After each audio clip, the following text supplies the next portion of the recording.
Kom så. Godt, du må gerne have den.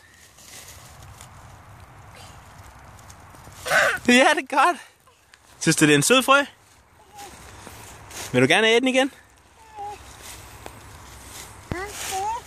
Her, den hopper herover.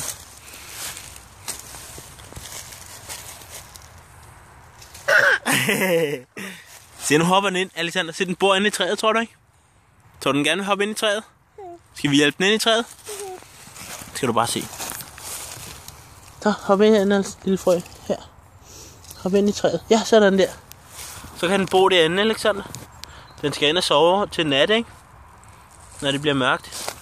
Var det en flot frø, Alexander? Kunne du godt lide at lege med den? Vil du gerne have den igen? Du må gerne have den en lille smule. Den er sød, ikke?